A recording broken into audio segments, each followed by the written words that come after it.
Hey everybody, it's me again. It's Brenda Ringe with It Is What It Is, Powerhouse Property Group, and JPAR, the Sears Group.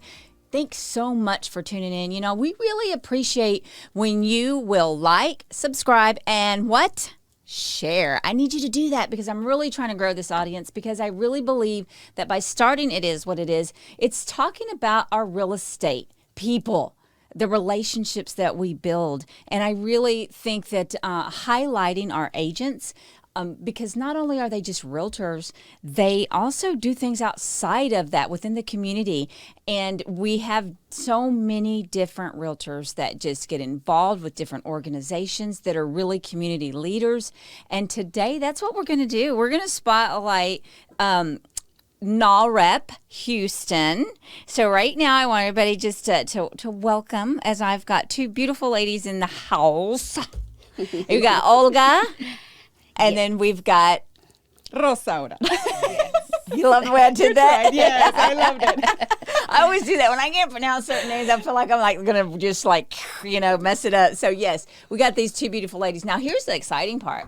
They were just, as we want to call it, installed, into a board of directors positions. But listen, we have got the girls here. We got the president and the vice president. So woohoo! As y'all are sitting back there, y'all be clapping for these ladies. So got some great things. So we're going to start off with really talking about, first of all, Olga is a JPAR agent. And we're going to kind of talk about what got you. I kind of heard your little story about what got you in this and thinking you would never do what you're doing as far as a president. Yeah. But never say never. Never say never. Exactly. Yeah. So I got involved. We were at a broker open, and I had I was having a conversation with then Vice President Charles Villafana, and here comes and he's just trying to recruit for his board, and then here comes Chris Sears, and he hears NAHREP, and all he just does is point to me. He's like, "You need to get involved. You need to do that." And I'm like, "Okay," and I really do value his opinion. Of course, so yes. I was like, "Well, Chris is maybe I should look into it," you know. But yeah, I truly mean when I say it was just I'll attend a meeting. I'll attend, an event or two, maybe a committee. Never did I ever imagine having that. And I specifically remember what Veronica said about, when she was bringing up the president role. I was like, oh, no. No. Yeah. And the rest is history. But yeah. Yeah. Well, there's a lot of history in between that, though. There's more in between that we want to kind of, delve into. But let's talk to you. Now, you're the vice president. How did everything start for you? Vice President, yes. Thank you for having us here today. I didn't know, to be honest with you, about NAHREP until Francisco, which is the past president of NAHREP Houston. He kind of introduced me to the idea.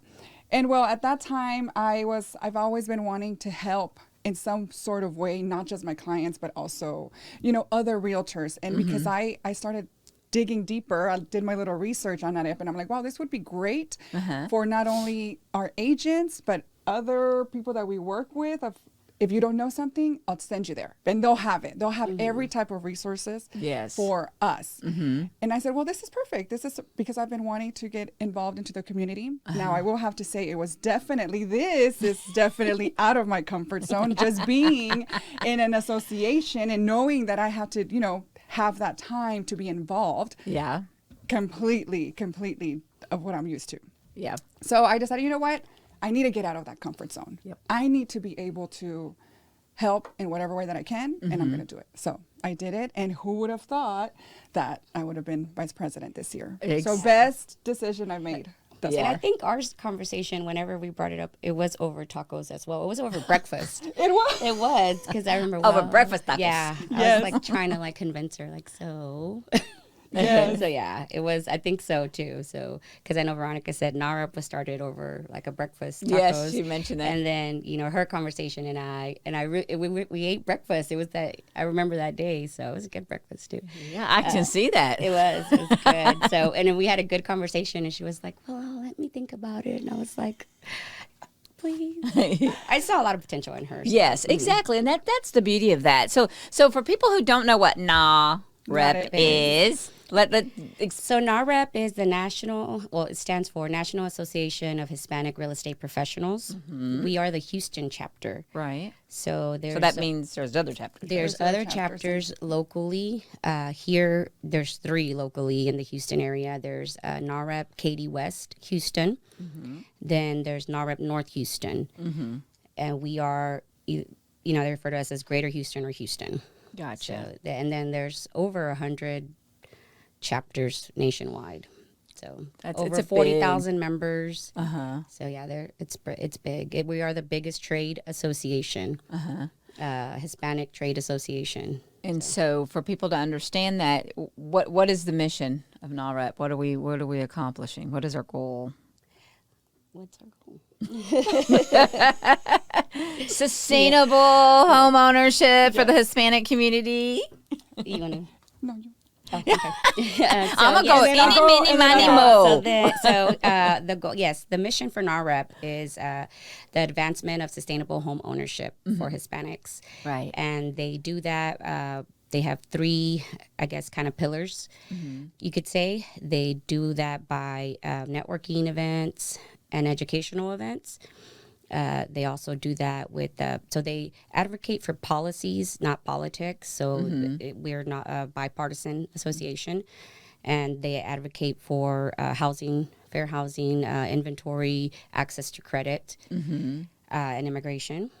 And so those are what the organization kind of, I guess the pillars of what they stand for, what it's about. That's awesome. And so it's been able to. How long has it been around? Do you know? Well, I'm sure you know. About like over 20 years. Over 20 years. NAHREP Houston. This is, I believe, their 19th year. Wow. So when it started, like you said from the very get go, was just really. Was it started with realtors? Was it started by who started it? So the founder, was Gary Acosta. Yeah, co-founder is Right. Gary Acosta, and the other co-founder is Ernie, and they started it over 20 years ago. Our national office is in San Diego or the California area. So that's usually where we have our national convention. We are going to have the national convention here. Sorry, not here. We're going to have it in Miami this time. Florida. Yeah, Okay. so it's going to be the first time. Yeah, so we're looking forward to that one too. That is good. So their whole goal when they first started this, I'm just visualizing 20 years ago. There was a lot going on 20 years ago, but not necessarily in the Hispanic market, right? Because it's grown. It has grown. I think, well, not speaking for the founder or the co-founder, but I feel, in my opinion, the Hispanic community has always lacked knowledge and resources. Yes. And I will speak on my behalf for my parents. I always tell this story with my parents because when I was growing up, when I was 13 years old, when they bought their first house, and the agent that was helping them at that point in time didn't really help them. She was pretty much, and I remember because I was 13. Yeah. She was pretty much trying to sell a property to them, and they didn't know any better, right? So Right. I think they saw probably 2 homes, and that's it. And it was just because it was kind of pushed to them, right?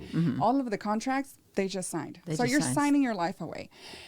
To me, after seeing that, I said, I don't like that. Yeah. I don't like that. But it's very common in our community that if you know the amount of trust that our clients place in us, We are the it's trusted advisor for amazing. them. It's unbelievable. And that's why I take it to heart to say, wow, you're putting all this trust in my hands. I need to do everything I can to make sure to that make it all it happens. Yeah. Because to me, I feel like the asset you're buying, it's kind of, I feel like I'm part of it. And I don't want to, Yes. I don't want to give you something that I wouldn't buy or that I would sign. Right. So that I feel is why, or I want to say why they started this association, to be able to be that voice for the Hispanics, to be able to say, you're not alone.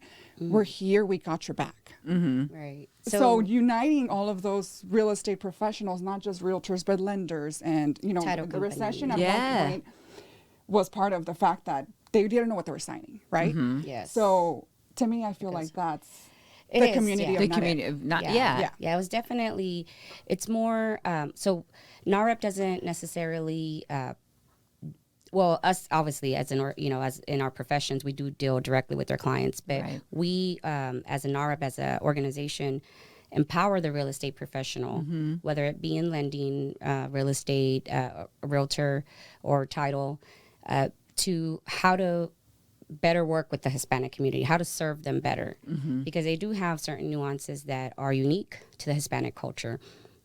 You don't necessarily have to speak Spanish, but as long as you can identify them and you're able to work with them, then you're going to have a successful career in the Hispanic market. Yes. And here in Houston, I think that's very important because we are, either half of the population, or what they say, 49.99%. So we're just going to round it up for 50% of the population. And it's important because the future of the housing industry is Hispanic. And if you are missing out, minorities. And if you're going to miss, if you're not ready for that, you're going to miss out on how to capitalize on that market. And there's a lot of young Hispanic first-time home buyers that are ready right now. Absolutely. I know. I love that. I can remember being like how you're saying. So with my parents, I remember my dad, like, he would always tell me, Brenda, you need to speak Spanish. You need to learn. Yeah, you need to do that. Okay, Daddy. Okay. And then I didn't go and learn. I mean, I did to different times. Like I said, they never spoke complete Spanish. But my deal was, okay, but the reason he was telling me this is because you don't understand what's going to happen. We are not going to be the minority. We're going to be the majority. Yes. I mean, my dad was telling me this, even more than 20 years ago with all of this stuff. And I'd be like, yeah, okay, yeah, whatever. And that was just, okay, that's the way I saw it. But as you start going on and you see it and you see more organizations, more people getting involved, like you said, it's all about the education, because that's the part that's so frustrating. It's like, whoa, wait a minute. I maybe never spoke Spanish, but I understood a lot what people said. And because the relatable, because of them knowing my name was Brenda Gonzalez. That was my name. And they knew me as that, and they trusted me. And if I didn't feel like I could communicate with them clearly, you better bet I dang sure made sure I had somebody. And you know who those people would normally be? My mom or my dad would be my communication for me. It's like, hey, if you guys don't mind, I'm going to have, because I want to make sure you understand. Or if I went to find if there was a lender, somebody that spoke Spanish. Exactly. Because it's not whether I did or didn't, it's just how you make them feel. Yeah, and that's really it. That is it. Olga, on her speech, she said something very true, because as a Hispanic community, as a Latino, and I'm not saying that other communities are not like this. I mean, other nationalities are not like this, but we're very loyal.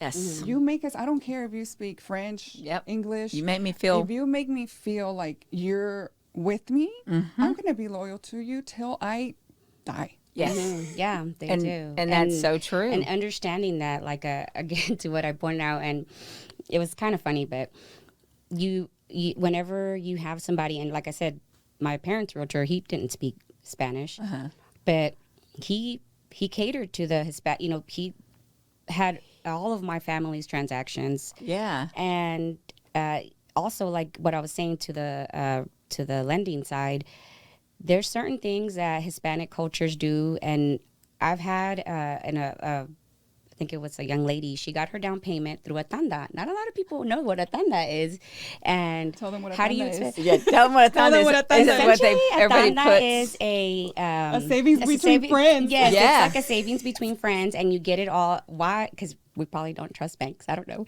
but it's you get it. You deposit your money, and somebody like runs it, and then whatever number you draw, that's the week that you get it. So either you're at the beginning or the end, but you still have to deposit whatever amount it is that you signed up for until the end of it. And how do you explain that to a lender? Where are you getting this cash from? How do you do that? How do you source it? Yeah. Yes, how do you source it? So I've had that. I've had lenders, and luckily they knew what that was. Some other lenders don't. And so that's how you understand how is it like a gift then, is how they do that? I would. It's a borrowed gift. A borrowed gift. A gift, you don't give it back. It's borrowed income. Yeah. And let's say every week.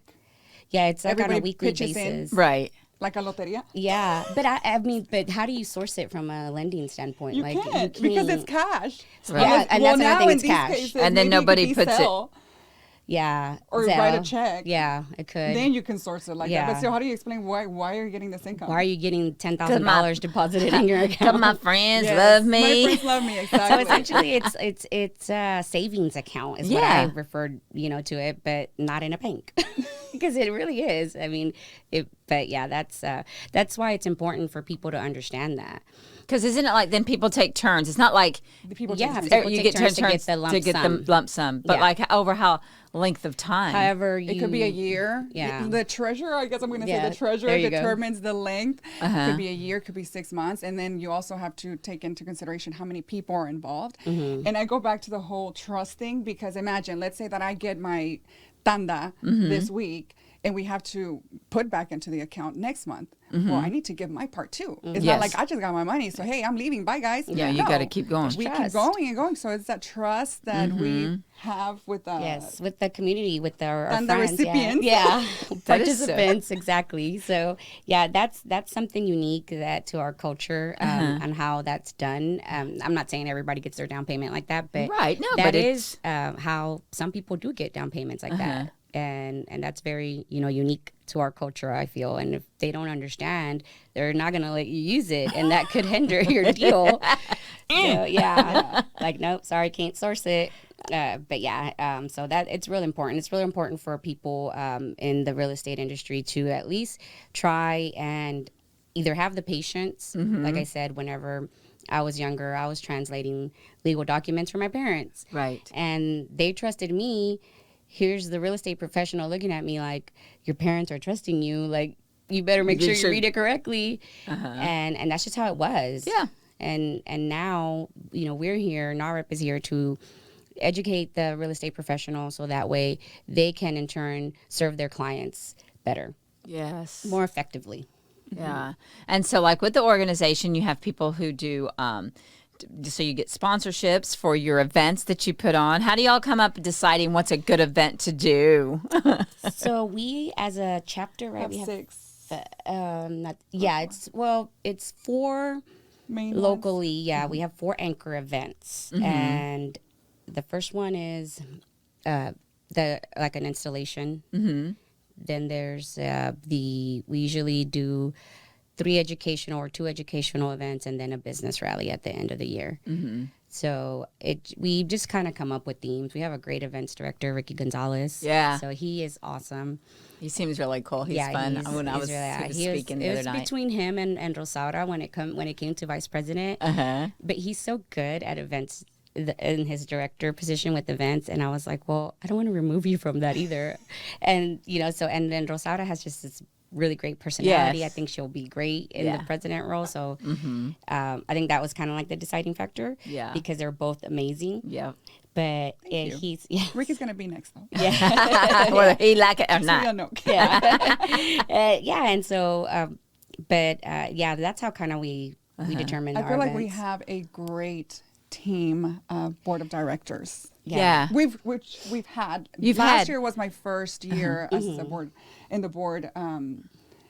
So I feel like this year we're getting better as we go. Yeah, I think that's good because like you're saying you're really looking at who you're picking Yes. to fit a role. And you looked at that, okay, him here, where can we be? And I think that's so important, and that's what's going to create that great board of directors. Yes. And as long as everybody is learning from the person before, then they're going to pass that down, say Right. this is the way we're going to do this. We're not just picking somebody to pick somebody. No, yeah. We're really No, we trying to have see figure out every single detail. yeah. And that's what's so amazing. I was going to ask something about all that too as we were talking. Hopefully they'll come back. We do have a great board. They're just so caring and they are so supportive. Since I've been involved in NAHREP, like 3 or 4 years, the majority of them have been involved as well. So it's a lot of Even veterans. past, past. And even our past presidents have been. Yes, they're members, they still- stayed. It's not like you, and see, that's the NAHREP familia. Yeah. That It truly you don't, is you, family. You don't just get into the board and then leave and never come back. It's Right. like you stick around. Yeah. You stick around and you keep growing, and we get better every day. Yeah, we Everything. could, and that's what Together. I think. Yes, Yeah. together. We have chats offline, and we're just always talking with each other. We really do come in, and a lot of the board. There's top producers in our board. They're in whatever they do, whether it's lending, title, or real estate, insurance. But at the end of the day, whenever we get together for our board meetings, everybody takes that hat off and we work as one for the NAHREP mission. Absolutely. Nobody is more than other. Yeah, nobody's more. Everybody's equal there, and we work towards the mission. But we also do celebrate our individual successes and accomplishments. Yeah, so because we're a family. So I love our board of directors. I love my NAHREP Houston. Yeah, too. And I think that's amazing. So what would you say on an annually how the membership has increased? I mean, I'm sure you're seeing that continue as the more the word gets out. More, I think more and more people have probably wanted to join. That has been. I mean, I know within our organization of JPAR, so I like that. But what do you think? Is there like a number of percentage of how y'all's growth has gone? Do you know? That's a good question for our membership director. That's a good question. Herman. Well, Herman is the new board of directors, but he's doing an amazing job at it. So we definitely do see an increase, and we also, I feel like we see more involvement between committee members. I think last year we had how many less? For membership, we had a couple hundred. I think we were like in 200-300s, and I think what. I know as past president, Francisco is going to work closely with Herman, our new membership director, to increase membership as well as membership engagement. Because we don't want you just to become a member and then just forget about it. Well, we want to create value for everybody. And I think and it's always hard to create value for somebody because what I want may be different from what you want, right? And vice versa, or with you. But trying to create that value that's equal for everybody, like it's going to serve some type of purpose in some way. Yeah. Even if you go to an event and hey, this is not, I didn't want to learn about taxes, I don't know, but hey, guess what? I met somebody in this networking event, so it was useful for me just to attend. Right. Yes. It's all what you put into it. I will say absolutely what you put into it because I can tell you whenever I put myself in any kind of scenario, I'm going to give it my all. And 110%. Absolutely. And whenever I joined, it was because I wanted to really, get real deep into NAHREP and learn everything. And for me, whenever I found out how they can help, how I can leverage their platform to help me with public speaking, on how to run a board. A lot of realtors, they don't know how to run a board. We work within a board. We have, different rules that we have to follow. That you have to follow, and if you don't come from that corporate background, you'll never get to experience that. So our membership, one thing I will say for our members is if you want to get more involved, we would love to have you. It's as much, we're not going to push it, but if you want to get more involved in like the behind the scenes on how we run the board, on how our leadership committee works, on how our directors work, we would love to have you because it's not just about the events. There's a lot of work that goes behind that. A lot, and a lot of different things that, everybody, if you're a member and you go to one of our events, you see how nice everything looked and the whole presentation, but behind the scenes, there's a lot of things that you had to do. I was fixing our presentation during the event. Yeah. There's a lot of work. And to me, I feel like we have a lot of members. It would be nice also for them to come to us and let us know, like, what can we do to make this better, to make this organization better? Yeah. Because we can't fix something if we don't know. If we don't know. And like I said, we can't fit everybody's needs, but at least if we start hearing like, hey, this wasn't good, this was good, make it better. Perfection. Just perfecting it. But it takes. And that will help good too for the other board of directors that come here and after. Yeah. Yep. And for next year, for when Rosada takes over, like it'll be good. We need that feedback. I'm praying for next year. I'm already praying. Well, good. Get ready, girl. That's good. You need to start. It is a lot, especially because we have to understand. This is our time. We're doing it because we want to. Yes. Absolutely. Not because we have to, but we're passionate about this. I feel like I'm passionate about just helping. Just being, in Spanish, se dice un granito de arena en lo que tú hiciste en tu vida. So that, how do you say that in English? Like just basically, you're going to try and leave a better... leave this place better, or try to give your, the help that you can, maybe. And in one way or another, but I won't be able to know unless I know that I'm messing in some way, somehow. So fix it. fix my problems, fix my issues, and then make the community better. Because sometimes people won't know like what I'm struggling with. They're struggling with too. Right. So let's do it. Let's make the world a better place together. Yes. Speak up and but don't just speak up. Step up. Step up. And step up. Yes. because a lot of us can speak up, but if we don't step up, we and that's need the help. And too, that's what you need we because want that involvement. Yeah. Because we want our members to say, yes, I'm part of NAHREP and I'm involved. Be proud of it. Because we're going to take this chapter to a whole new level. Yeah. That is our goal for this year and the years to come is to get that member engagement, to bring them quality events. We're doing a little bit, something different. I don't know if people, heard or, were present at the installation, but we are really focusing on female leadership and empowerment. Yeah. Because you have a female president and a female vice president. And of course, all the men in our board, they're fully supported. They know better. They fully support us. Yes. They fully support. They really do fully support us. They're like, it's about time. We need more female Latina representation. And I'm excited about that. We're going to have one of our events at the end of the year. It's going to be the most Houston's influential Latina event. We're really looking forward to that. It's going to be in October, kind of tied in with the breast cancer awareness. And we're going to just highlight Houston's influential Latinas. Not necessarily in the real estate world, but, just as a city. And because we have a lot of them and we want to make sure, because real estate is, everybody in one way or another is connected to the real estate world. Yeah. Absolutely. Whether you're in the industry, you need a home. Whether it's going to be a purchase or a rental, it doesn't mean. Maybe you're, like you said, you're an investor somewhere or another. We all have to have a roof over our head. Yes. Absolutely. Right? Yeah. So it's that's what we're looking forward to. That's how we want to wrap up the year, I think, on that note. that'd be cool. Yeah. That's going to be exciting. I know you've got a lot. We do have another event, though, that I do want to talk about real quick. Okay, what's that? Our State of Hispanic Homeownership event is our next event. And a couple of us are going to go to D.C. next month. And that's for the housing conference that NAHREP does on the national level. And they, right there is where they release the State of Hispanic Homeownership Report. And it's an annual report that is very well respected throughout our industry and government. And this year they're actually highlighting Houston. Okay. So we, some of us realtors actually were able to bring our clients that closed on a property last year and take pictures of them in their home. And it was really nice because they wanted to highlight the Hispanic buyer in their house and or looking for a house.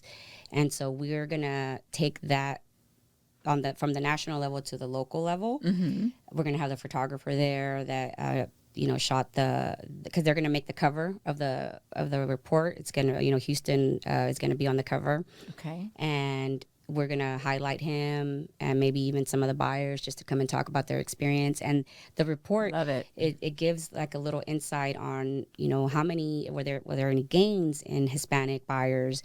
What's the number one struggle right now? Everything that has to do with the Hispanic housing. So that's going to be released next month, and we're going to have that on the local level here in Houston in April. That's our next event. So Ooh, in April. Yeah, in April. That's almost here. I know. Wow. So let me ask you this. You just said something, and let me see now if I can remember what, again. Here I am. What do you believe to be, at this point where we're at, coming from way behind and doing all these great things, what do you think is the biggest hindrance for somebody as far as buying a home right now that needs to buy a home? Do you know what I'm saying? You hear a lot of people, I can't, I don't have a social, I have my I-10 number. I mean, what do y'all think? Have you heard, or what do you feel or believe that would be the biggest thing that is a hurdle they're trying to jump over that you guys have been able to really say, hey? I think for what I've seen, which is a good thing in a way that we, Hispanics and Latinos, we're very entrepreneurial. So we have our own businesses, and that sometimes hinders the ability to purchase our purchasing power, because we don't have access to credit. If you're self-employed, it's a little bit harder. That's a big hurdle. Okay. Access to credit. It comes back to knowledge for the Hispanic community, because as a business owner, you don't know that you could establish some type of credit, let's say, or for those business owners that do too many deductions, that nobody tells them, hey, don't do that because then you ain't making no money. Need to present to the IRS some type of income so you can buy your property. Right. A lot of my clients, I will say, maybe 85% of my clients are Hispanics, and some are business owners. So whenever I talk to them, I say, hey, let's find out where you stand. Yes. Because then once we know where you stand, we can guide you to the right place to get where you want to be, right? So it's a game plan. It's all a game plan, and that's the problem, because when they come to you, they're not in that situation to where they can buy a house, but we're going to definitely get you there. And having this the income, or knowing like you cannot buy without a social, let's say, but technically, do you have an ITIN? Then you could buy a property. Right. And some people don't know that. And those products are getting better now. And those products are getting better. And they are more catering towards Hispanic. We have a lot of, one of our new sponsors is rolling out a really good I-10 product as well. So, yeah, that's a big That's really a big one, a big hurdle. But and, you know, with ITIN, we already have to let them know, hey, it's going to be a bigger down payment. It's going to be a bigger, larger interest rate. But this is what we're going to do later. If you want it right now. We never pressure anybody to buy anything, but we just let them know, hey, the resources there. You could if you want to. This is what it's going to be. For the long haul, we'll figure it out later if that's what you want. Exactly. But it's just a knowledge to me, I feel like. Yeah, it is. I think that's going to change a lot of that, because you're seeing more and more Hispanics and more, and especially after COVID, more and more people who have their own business. Yeah. A lot of people started their own business after COVID, and they don't necessarily know that they need to report income, not take, I mean, I know it's, you know, it's you hard got to report it, because but you we got have to pay Uncle Sam. Yeah, that's, you know, I don't like that it's uncle. a love-hate relationship. Right. It's a love-hate relationship. Yeah, but I think a lot of new loan products are going to roll out that are going to be able to help the people that are self-employed, because a lot of people are self-employed. Yeah. And as an organization, we have these conversations with people up there. Yes, we do. Yeah. With so like the government authorities, because they need to know this is where our community is struggling. How can we make it better so that we can all win? You know, if you win, we all win. Yeah, we do. We have those conversations as an organization, best practices within, you know, the organization, how to address it and take it to the higher level, whether it's with Texas Realtors, even locally, HAR, Texas Realtors, NAR, National Association of Realtors, and to the government for policy change, you know, because we do advocate for certain policies, not politics, but right, policies, not politics. But all of this helps our community and our economy. You know, so housing during COVID was the biggest economic driver of the economy. So it was, I think if it wasn't for housing, the housing sector, you know, our economy would look a lot different. Right. So that's so true. Yeah.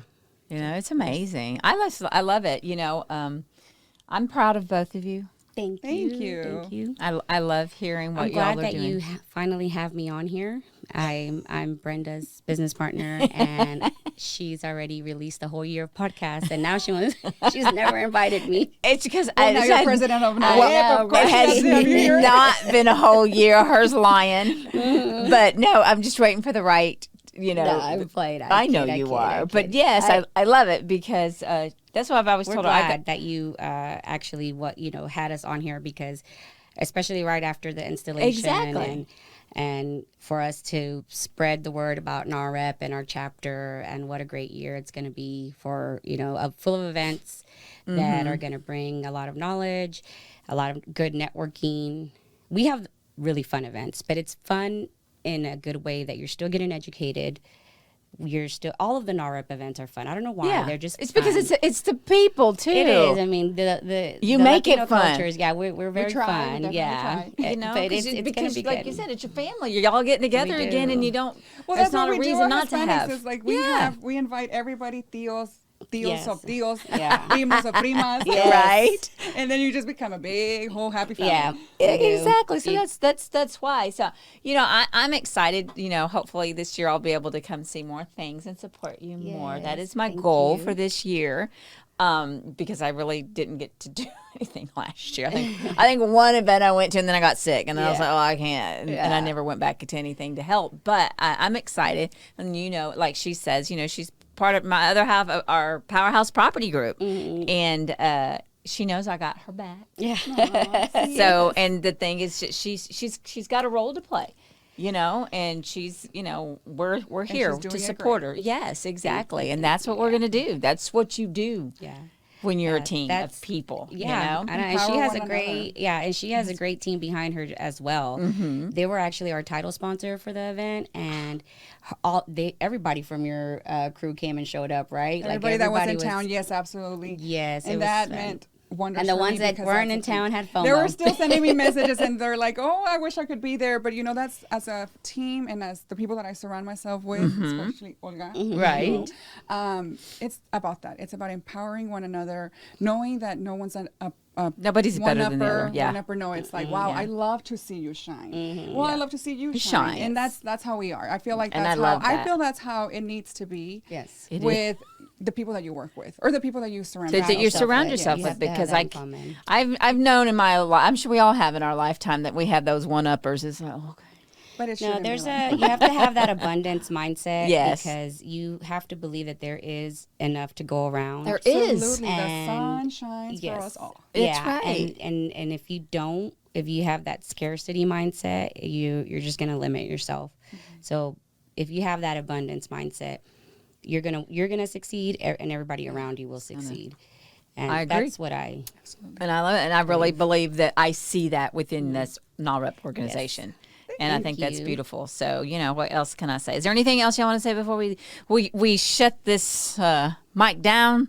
I would just like to say, everybody that would like to become a member, feel free to reach out to any of us. Everybody is invited to join this association. Whoever is, trying to get into the Hispanic community, whatever nationality that you're in, female, male, everybody, we are taking everybody in. Yeah. Yes, we are. And it's very inexpensive. And we also like to, again, give us feedback so that we can make all these events better for everybody. Yes. Right, exactly. Because everybody likes to, isn't it? It's like not at the last minute, but like when the last week and a half or whatever, more people just, I want to go. Yeah, and you're sold out right away. We sold out right away. We're so blessed to have like such a great event. The ballroom Bayou Place, that's a great venue. Yeah, it was nice. They hosted us, and they were the best people to deal with. They were so patient with us, and God bless that man, Craig Howard. And yeah, so I would also say too, if you are looking to elevate your business, take your business to the next level, then we are looking for sponsors, whether it's event sponsors, whether it's on an annual level. We welcome that. We have different sponsorship levels that we can get you that information out. You could reach Yanette Martel. She is our sponsorship director. She's the Salvadorian moneymaker. So we like that. Because she does bring a lot of value. She takes care of our sponsors. And we do as well. We all always try to show them some love. But she definitely does. And you get a lot of benefits with being an annual sponsor. You also do get benefits on the event sponsor level for that particular event that you sponsor. But it's very... we try to make it as beneficial and have that partnership with our sponsors as well. Perfect. Well, I love it. Well, I know you ladies are going to do like just a rocking job this year, 2023. Yes. Thank you for the positive vibes. Yes, definitely. Well, you're going to be female power. At female power. But we are going to need our men to carry it. Yes. We need to carry the heavy things. We need our machos to be there next to each other. And I love how supportive they are. So, yeah. What about your husband? You think he's ever gonna want to get into leadership? They've told him, and he's like, I'm gonna leave that to her. He said he's fine being the first. What do you call it? The first man. Yeah. I love it. He's like, yeah. So he has. He's like, oh, I'm just gonna do first man duties. Yeah, that was good. You just follow you around. I'm like, no. Well, I mean, it is what it is. Oh, yeah, it is what it is. It is what it is. No pasa Always. nada. No, it is what it is. Well, thanks again. I really appreciate y'all taking the time out today. I know y'all are busy. I know you got other events that have to happen this evening as well. So thank you. Thank you so much Thank you for having I us. appreciate Thank you. We enjoyed this. And folks, like I said before, thank you for tuning in right here at It Is What It Is podcast with Powerhouse Property Group and J. Parr, the Sears Group. Check us out on YouTube at the Powerhouse Property Group YouTube channel, as well as on Apple Podcast and Spotify. Look for It Is What It Is with Brenda Ringe on there too. Thanks. Peace out.